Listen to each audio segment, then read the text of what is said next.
Welcome, speed demons, to an invigorating lesson on comparing distributions. Now, the last couple days we've been talking about describing distributions and using our SOX method to help us. That's talking about the shape, outliers, center, and spread. We're going to use those same 4 points when comparing distributions. Now, the big thing is that you use comparative language. You don't want to separately list information about the two. You want to put them all together kind of in one paragraph and talk about the relationships between them. Shape and outliers are pretty straightforward. You talk about the shape of each and if there's any outliers. When you get to center, again, you want to talk about both of them at the same time and use comparative language. Use words like larger, smaller. And you want to specify whether using mean or median and the numbers if they're available to you. When you get to spread, you want to talk about the variability of the graphs and compare them. You're also going to talk about the spread, the actual spread, and the range, interquartile range, standard deviation, what have you. But you want to use this word variability. That's real big on AP points. Now over here I got a picture of some roller coasters. This picture is taken in Sandusky, Ohio, home of Cedar Point, one of the best amusement parks in the United States, and near my hometown of Canton, Ohio. This coaster right here is called the Top Thrill Dragster, and we'll be talking about that throughout this video a little bit. So, information on roller coasters. There are two types main roller coasters. You got the wooden track roller coasters and you got steel track roller coasters. Now, like Ricky Bobby, I want to go fast. So, we're going to talk about the speeds of these different types of roller coasters and basically compare them. Now, what we have here, these are box plots obviously, but they're called side-by-side box plots. That's when you graph two box plots on the same scale. And it really makes it easy to compare. You can see right away which ones are faster for the most part. You can see all of those things that we're going to talk about pretty easily with a side-by-side box plot. So, I pre-wrote this, so you may need to pause it a little bit to catch up because I'm going to go faster than you can write, or look at the notes slide to copy this down. But it is a little bit of writing, so, and that's kind of something we struggle with. So you want to make sure that you're writing this down. Okay, so first thing we look at here is we're going to talk about the shapes of both of these. Right, this one looks about symmetric, roughly symmetric, and this one maybe is a slight skew right, and of course we have this outlier here at 120. So, how I write that down is something like this. The shape of the wooden coaster graph appears to be roughly symmetric, while the steel coasters are slightly skewed right with an outlier at 120 miles per hour. So that basically checks off shape and outliers. Now, I scroll back up here, and now I want to talk about the center.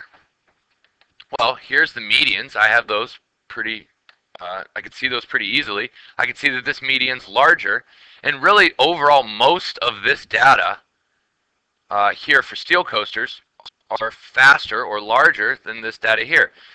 I'm going to estimate that I think about 58, and that I'm going to say is about 68 maybe. So if your numbers are a little different, that's okay. It is an estimation. So when we're talking about center, overall, the steel coasters are faster than wood coasters, and we saw that from the graph.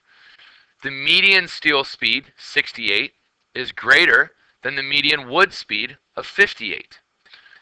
Now this last one here says the top 50% of steel speeds are greater than the top 25% of wood speeds. So if I go back up to my graph, basically what that's saying is, here's the median. This is the top 50% here. All of those speeds are faster than the top 25% here. This is Q3, and so that's the top 25%. So basically the median of the steel graph is faster than the upper quartile of the wood graph. And again, it's easy to see, but writing it's another thing. So this hopefully will help you with that. The last thing we want to talk about is the spread. We can see that the range of the wood graphs is smaller than the range of the steel graphs. Spread's larger. This IQR looks a little bit bigger. Um, so, again, obvious fact, but how we write that is a little tricky. So, steel coasters have a larger spread. Again, I'm specifying 40 to 120 than wood, 40 to 80. And then here's that word again. There is more variability in speeds among steel coasters. So a lot of those facts are obvious from the graph. We just have to get used to how we write them out. So there is the answer, basically, if you're asked to compare the two distributions. So again, if you need to pause it and copy that down or check the notes, do that. But I'm going to move on. Now, that's basically the end of the video. I'm going to throw a few things here at the end just for fun.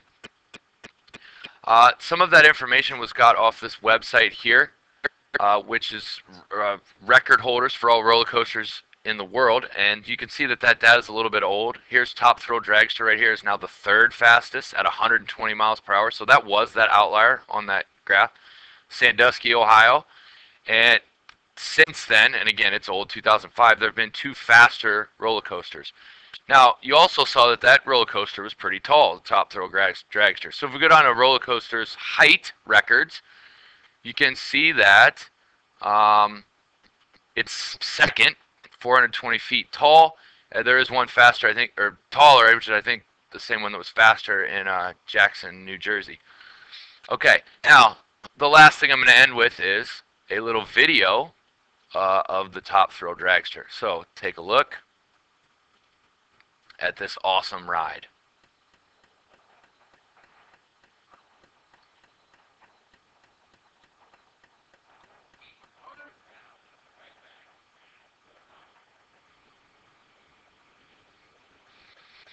So basically, you come up to this drag racing light, and you just sit for a minute. You don't really know what's going to happen.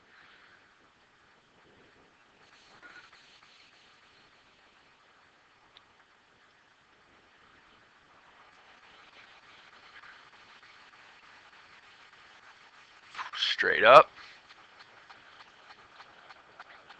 Get to the top. Straight down. And that's it, right to the point.